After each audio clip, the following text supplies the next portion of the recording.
Hello, আসসালামু আলাইকুম। Welcome to Bushra's blog. ছোট, ছোট ২ টা বাচ্চা নিয়ে ঢাকা থেকে ইন্দোনেশিয়া জার্নি, তার মধ্যে আবার ২৪ ঘন্টা মালয়েশিয়াতে ট্রানজিট। ছোট, ছোট বাচ্চাদের নিয়ে বাংলাদেশের মধ্যে জার্নি করা অনেক কষ্ট। তার উপরেই আমরা বাংলাদেশের বাইরে ছোট, ছোট বাচ্চাদের নিয়ে কিভাবে জার্নি করলাম, এই কারণেই আপনাদের জন্য এই ভিডিওটা মেক করেছি। যেন কেন অনেক তোমার ছেলে হেল্প আপুরাই, করতেছে না? ভাইয়ারাই বাচ্চা নিয়েই ট্রাভেল করার সাহস পান না। আমার এই ভিডিওটা দেখে আপনারা যেন উৎসাহিত হন, না বাচ্চা নিয়েও শুধু বাংলাদেশে না, বাংলাদেশের বাইরেও ট্রাভেল করা যায়। সত্যি কথা বলতে আমরা নিজেরাও একটু ভয়ে, ভয়ে ট্রাভেলটা করেছি যে ২ বাচ্চা নিয়ে আসলেই পারবো কিনা। যাই হোক, আমাদের জার্নি মাত্র শুরু। ইনশাল্লাহ আমাদের জার্নি ভালো হবে। আপনারাও আমাদের জন্য দোয়া করবেন। আর আমাদের ছোট ২ টা বাচ্চাও যেন সুস্থভাবে পুরা ট্রাভেলটা এনজয় করতে পারে। জার্নির শুরু থেকে শেষ পর্যন্ত পুরাটা প্ল্যান আমরা নিজেরাই করেছি, কোনো রকম এজেন্সি ছাড়াই। রাত ১:১০ আমাদের ফ্লাইট ছিল। আমরা ১০টার মধ্যেই পৌঁছে গেছি এয়ারপোর্টে। আর আমাদের বোর্ডিং পাস শেষ। এখন আমরা ইমিগ্রেশনের জন্য দাঁড়িয়েছি। আলহামদুলিল্লাহ আমাদের ইমিগ্রেশনও ভালোভাবে তোমার তো কমপ্লিট আর হয়েছে। ওই এখন আমরা প্লেনের জন্য ওয়েট করছি। যদিও আমাদের ফ্লাইটটা ছিল রাত ১:১০-এ, ছাড়তে, ছাড়তে প্রায় ২টার মতো বেজে গেছিল।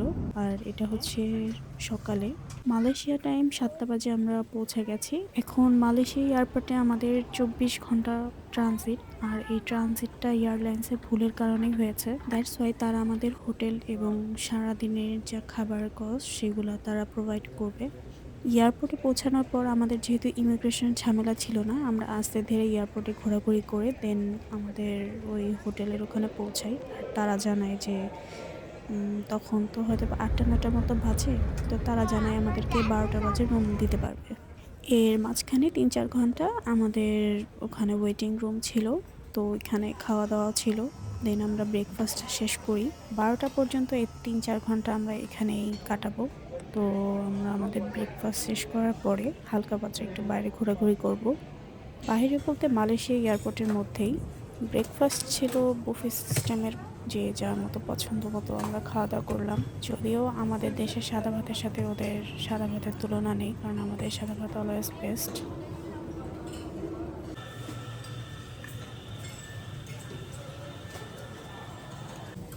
বাঙালি বলে কথা, যতই বাইরের দেশে যাই ক্ষুধা লাগলে ভাতের চেয়ে মানে কোনো কিছু খেয়ে শান্তি নাই। ভাল লাগে। বাচ্চাদের জন্য এখন আমি চকো চিপস নিয়ে নিয়েছি। ওরা হালকা পাতলা অল্প অল্প করে একটু একটু খেয়েছে। তারপর খাওয়া দাওয়া শেষ করে আমরা এই এয়ারপোর্টের মধ্যেই এই জায়গাটায় চলে আসছি। মালয়েশিয়া এয়ারপোর্টের ভিতরেই এত সুন্দর জায়গা, না জানি মালয়েশিয়ার বাইরে কত সুন্দর হবে এয়ারপোর্টের বাইরে। ইনশাল্লাহ আমরা যাব। আমাদের এই ২৫-২৬ দিনের ট্যুরের মধ্যে ফার্স্টে আমরা ইন্দোনেশিয়া যাব, দেন হচ্ছে সিঙ্গাপুর, দেন আবার মালয়েশিয়াতেই আসবো। তখন ইনশাল্লাহ মালয়েশিয়া ঘোরাফেরা করব আর আপনাদের সাথে অবশ্যই শেয়ার করব। আর এই তো দুপুর ১২টা বেজে গেছে। আমাদেরকে সামাসামা এক্সপ্রেস হোটেলের একটা রুম দিয়েছে। আমরা এখন এখানেই যাচ্ছি। রুমের মধ্যে সিঙ্গেল ২টা বেড ছিল, যদিও বাচ্চা-কাচ্চা নিয়ে আমাদের কষ্ট হয়ে কি যাবে। কিনা লাগবে? যাই হোক, কিছু করার নাই। যেভাবে তাহলে হোক তো উচিত ছিল। আজকের রাতটা পার করতে হবে। আর এই জার্নির মধ্যে আমাদের কম ঘুম হয়েছে। এটার জন্য আমরা হোটেলে এসেই আগে ঘুমিয়ে নিয়েছি। তারপর আমরা চলে আসছি লাঞ্চ করতে। লাঞ্চের শেষ টাইম হচ্ছে ৪:৩০ পর্যন্ত। আমরা ৪টার সময় আসলাম। আর এখন আমরা টুকিটাকি খাওয়া-দাওয়া করব। যদিও কিছু, কিছু আইটেম ঝাল রয়েছে। বাচ্চাদের হালকা, হালকা করে অল্প কিছু খাওয়াবো। লাঞ্চটাও বুফে সিস্টেম। আর অনেক রকমের জুস আছে। এখান থেকে Apple juice, guava, pink guava যেটা, ওই জুসটা, এগুলা মোটামুটি আমি একটু খেয়েছি। সাথে বাচ্চাদেরও দিয়েছি।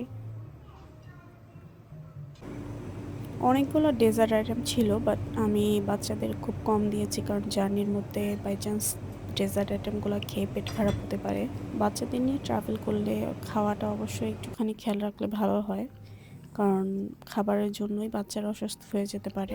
শুধু খাবারের জন্য না, ওয়েদারের জন্য অসুস্থ হয়ে যেতে পারে। তো এটার জন্য বাচ্চাদের একটুখানি ওয়ার্ম প্লেসে রাখার চেষ্টা করবেন। আমার ছোট ছেলেকে এবার ফ্লু ভ্যাকসিন দিয়ে নিয়ে আসছি। গত বছর আমরা সৌদি আরবে যাওয়ার পর ও প্রায় টানা ৩ মাস খুবই অসুস্থ হয়ে গেছিল। এবার ফ্লু ভ্যাকসিন আমি দিয়েছি ১৫ তারিখে, আর আমাদের ফ্লাইট ছিল হচ্ছে ২১ তারিখ। ২১ তারিখ রাত ১:১০, মানে হচ্ছে ২২ তারিখে বলতে গেলে। এর মধ্যে আমার বাচ্চার একটু জ্বর ছিল। লাঞ্চ করার পর আমরা কিছুক্ষণ হোটেলে ছিলাম, তারপর বাইরে ঘোরাঘুরি করলাম আর এখন ডিনার করতে আসছি। ডিনার করে আজকে তাড়াতাড়ি ঘুমিয়ে পড়বো, কারণ আগামীকালকে আবার সকাল 7:45-এ আমাদের ইন্দোনেশিয়ার ফ্লাইট। আমি চেষ্টা করব বাচ্চাদের নিয়ে এই পুরাটা ট্যুরের যতটুকু অভিজ্ঞতা আপনাদের সাথে শেয়ার করা যায়। আশা করি আপনাদের হেল্প হবে। আর সবাই ভালো থাকবেন আর আমাদের জন্য দোয়া করবেন যেন আমাদের ট্যুরটা সাকসেসফুল হয়।